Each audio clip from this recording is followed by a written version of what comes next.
नमस्कार दोस्तों, मैं योगाचार्य वीरेंद्र। आज हम बातचीत करेंगे एक ऐसी कंडीशन के बारे में, लोअर बैक में जब आपको पेन होता है तो कई बार आपको डॉक्टर रिकमेंड करता है कि आपने झुक कर कोई भी काम नहीं करना, आपने कंप्लीट बेड रेस्ट करना है, किसी भी टाइप की कोई भी एक्टिविटी नहीं करनी है। तो यह एक्टिविटी आप कब तक रोक रख सकते हैं, यानी ये जो आपकी एब्सटेन है यह कब तक है, यानी कब तक आपने बेड रेस्ट करना है। ऐसा तो नहीं है कि हमेशा के लिए आप बेड रेस्ट रखेंगे और कभी भी आप झुककर कोई भी काम नहीं करेंगे। हमें इस कंडीशन को रीस्टोर करना होता है। इसको रीस्टोर करने के लिए हमें दो चीजें करनी पड़ती हैं। फ्लेक्सिबिलिटी को हमें इंप्रूव करना पड़ता है, दूसरा हमें स्पाइन की स्ट्रेंथ को रीस्टोर करना पड़ता है। जब बैक में इरिटेशन कम हो जाती है, स्पाज्म कम हो जाता है और स्टिफनेस कम हो जाती है, तो धीरे धीरे आप झुककर अपनी नॉर्मल एक्टिविटीज कर सकते हैं। तो आइए देखते हैं कि आप कौन सी ऐसी एक्सरसाइजेज कर सकते हैं जिनसे आप अपनी फ्लेक्सिबिलिटी को इंप्रूव कर सकते हैं और अपने स्पाइन की स्ट्रेंथ को इंप्रूव कर सकते हैं। स्पाइन की फ्लेक्सिबिलिटी को इंप्रूव करने के लिए जो हम सबसे पहली एक्सरसाइज करेंगे वो करेंगे हिप रोल। हिप रोल करने के लिए कम से कम 1 फीट की चौड़ाई पर आपने पाँव को ऐसे करके खड़े हो जाना है और यहाँ पर अपने हाथ रखने हैं और इस प्रकार से आप रोल करेंगे। मैक्सिमम जितना आगे हो सकता है, मैक्सिमम साइड में और मैक्सिमम पीछे, इस साइड भी मैक्सिमम रेंज तक आपने इस प्रकार से रोल करना है। यदि आपको ज़्यादा पेन हो तो आप थोड़ा छोटा घेरा बना सकते हैं, अदरवाइज मैक्सिमम रेंज तक आपने इस प्रकार से रोल करना है। आप 30 रेपिटेशन इसमें एक डायरेक्शन में कर सकते हैं, उसके बाद 30 रेपिटेशंस दूसरे डायरेक्शन में आप कर सकते हैं। तो इस प्रकार से आप 3 सेट कर सकते हैं, यानी 3 सेट एक डायरेक्शन में और 3 सेट दूसरे डायरेक्शन में। इस प्रकार से अब यदि आप हिप रोल एक्सरसाइज करते हैं तो आपकी स्पाइन की फ्लेक्सिबिलिटी बढ़ने लगती है और जिससे आप धीरे धीरे झुकने वाली एक्टिविटीज कर पाएंगे। इससे नेक्स्ट एक्सरसाइज जो हम करेंगे वो करेंगे cat and cow pose. Cat and cow pose को हम किस प्रकार से करेंगे, इस प्रकार से हम अपने घुटने रखेंगे और दोनों हाथों के सामने प्लेस करेंगे। ये एक नॉर्मल पोजीशन है। इसमें हम कैट, यानी कैट किस प्रकार से होती है, ये इसमें हम अपने कंधों को और स्पाइन को, अपने लोअर बैक को और अपर बैक को ऊपर उचकाएंगे। उसके बाद जो हमारा लंबर और सैक्रल एरिया है उसको हम बैंड करते हुए ऐसे नीचे ले जाएंगे। ये काऊ की पोजीशन होती है।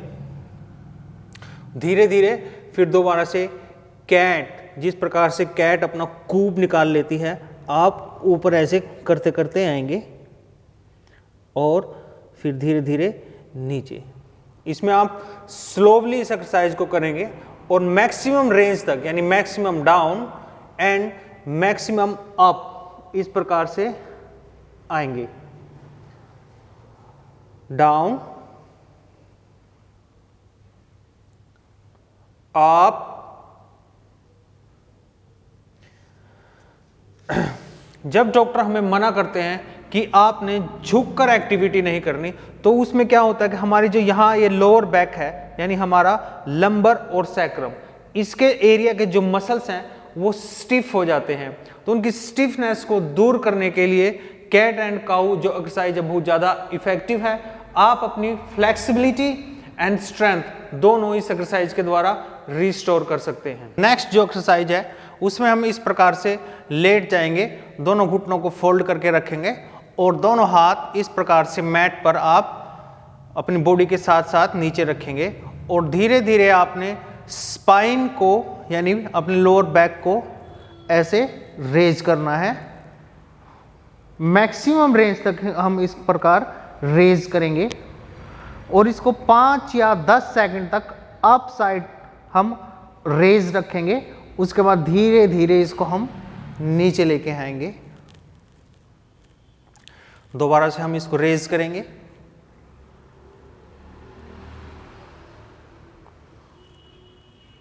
फिर लेट इट बी डाउन। इसमें भी हम 30 रेपिटेशंस कर सकते हैं और 30 रेपिटेशन के 3 सेट कर सकते हैं। नेक्स्ट एक्सरसाइज में हम करेंगे स्ट्रेचिंग। स्ट्रेचिंग इसमें हमारी हैमस्ट्रिंग की स्ट्रेच होती है और लोअर बैक मसल्स की स्ट्रेचिंग होती है। यह हम किस प्रकार से करेंगे, आप जितना ज़्यादा इसमें झुक सकते हैं उतना ही झुकना है। जहाँ पर आपको पेन आ जाए वहाँ पर आपने अपने आप को रोक देना है। यानी इसमें डिफरेंट पर्सन की डिफरेंट कैपेबिलिटीज़ होती है सामने झुकने की। तो इसकी झुकने की मैं आपको टेक्निक बता देता हूँ। आपने हिप जॉइंट से यहाँ से अपने आप को ऐसे धीरे धीरे धीरे धीरे धीरे धीरे ऐसे लेकर जाना है। आपने ऐसे नहीं झुकना, यानी कमर को गोल गोल करके अगर आप झुकने की ट्राई करेंगे तो आपको पेन बढ़ सकता है और यहाँ पर आपको स्ट्रेन आ सकता है। आपने किस प्रकार जाना है, इसमें हिप जॉइंट से जैसे हिंज करते हुए ऐसे, इस प्रकार से ऐसे, हाँ जी, यहाँ से आप धीरे धीरे धीरे धीरे इस प्रकार से सामने की ओर झुकेंगे।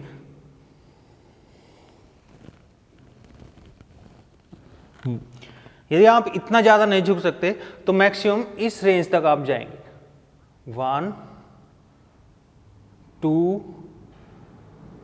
3, यानी आपने ऐसे गोल गोल कमर को नीचे करके नहीं झुकना है, आपने सिर्फ हिप जॉइंट से इसकी हिंज करके एक्सरसाइज करनी है। 1 2 3, इस प्रकार से आप इसमें केवल 30 रेपिटेशंस करें। इस एक्सरसाइज को ज़्यादा देर तक ना करें, 30 रेपिटेशंस भी इसमें इनफ होते हैं। नेक्स्ट एक्सरसाइज जो करेंगे वो करेंगे हम शलभासन। शलभासन हम किस प्रकार से करेंगे, हम एक आर्म को हम आगे कर लेंगे और एक को साइड में, और ऑपोजिट लेग और फ्रंट आर्म को इस प्रकार से रेज करेंगे और इसमें हम 20 सेकंड तक रुकेंगे। उसके बाद इसको हम चेंज करेंगे, ये वाला आर्म ऐसे और ये आर्म ऐसे।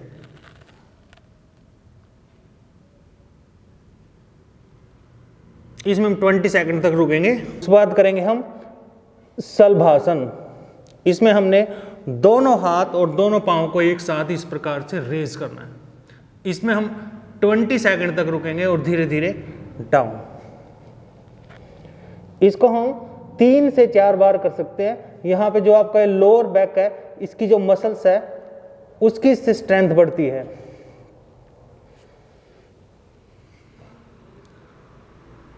इसमें हम बार बार 20 सेकंड्स तक अपने आप को रोक कर रख सकते हैं। उसके बाद रिलैक्स, थोड़ा रिलैक्स करने के बाद हम करेंगे भुजंगासन। भुजंगासन करने के लिए ये जो हमारी पसलियां हैं इनसे स्टाकर अपने हाथ रखिए, दोनों पांव आपके मिले हों और आपने स्पाइन को धीरे धीरे सांस लेते हुए गोल गोल इस प्रकार से घुमाना है। इस प्रकार से कंधों पर नहीं लटकना, धीरे धीरे से इस प्रकार से आप जाएंगे। दोनों पांव आपस में मिले होंगे, कमर आपकी गोल गोल घूमती जाएगी। उसके बाद आप इसमें बालासन पोज में रिलैक्स करेंगे, इससे आपकी स्पाइन को रिलैक्स मिलेगा। तो इसी प्रकार से आप अपने स्पाइन की फ्लेक्सिबिलिटी और स्ट्रेंथ को रीस्टोर कर सकते हैं, उसको इंप्रूव कर सकते हैं और अपनी सारी डेज की एक्टिविटीज को आप रीस्टोर कर सकते हैं। नमस्कार, धन्यवाद।